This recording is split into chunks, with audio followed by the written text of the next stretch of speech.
આ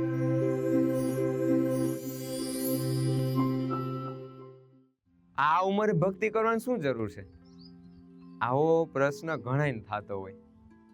પણ એક સત્ય ઘટનાને આધારિત એક વાત કહું તમને કે એક સંત હતા જે બ્રહ્મ મુહૂર્તમાં વહેલા ઉઠીને પોતાની સાધના, પોતાની વાણીનું મંથન, ચિંતવન કરી અને આનંદ ઉત્સવને પોતાના જીવનને વધાવતા હતા. તો એક બાળક એની સાથે આવીને જેમ ગુરુદેવ કરતા એ પ્રમાણે કરવા લાગ્યું. વહેલા સવારમાં બ્રહ્મ મુહૂર્તમાં ઉઠીને તો ગુરુદેવે એને કીધું કે બાળક અત્યારમાં કાં આવી ગયો, તારે અત્યારે તો આરામ કરવાનો સમય, એટલું બધું વહેલો ઉઠીને શું કરીશ?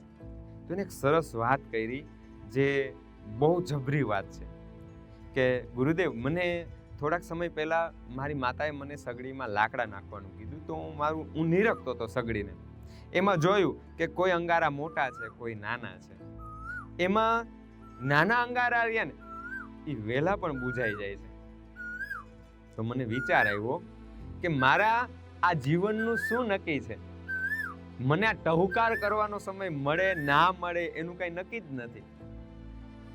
કદાચ ઘણી બધી એમ કે આ મોટો અંગારો રહ્યો એ તો આરામથી રહેવાનો, નાનો અંગારો બુજાઈ જશે. ક્યાંક મારું પણ મારી જીવન મર્યાદાનું મને નક્કી નથી. જો નાનો અંગારો વહેલો બુજાઈ જતો હોય તો મારા પણ ચાન્સીસ ખરા એવા કે મારું જીવન રૂપી આ અંગારો વહેલો પણ બુજાઈ જાય. તો મારા મોકો સાચવવો જોઈએ. આ એક સમજ મળી ને એના લીધે હું તમારું અનુકરણ કરતા સમજતા મને એમ લાગે કે મારા સમયને હે ને પૂરેપૂરું વધાવી લેવો જોઈએ કે જેથી કરીને મારું જીવન બુજી જાય એ પહેલા હું આ ભક્તિનો કોન્સેપ્ટ છે ને થોડોક ક્યારેક લોકોને અલગ રીતે દેખાતો હોય, પણ ભક્તિ એટલે ખરેખર જીવનને આનંદથી ઉત્સવથી વધાવવાની રીત એ ભક્તિ છે. જે કોઈ આ રીતમાં, આ ભક્તિની પ્રેમની રીતમાં ચાલે છે એ ખરેખર પોતાના જીવનને ઉત્સાહ બનાવે, ઉત્સવ બનાવે છે અને વધાવે છે.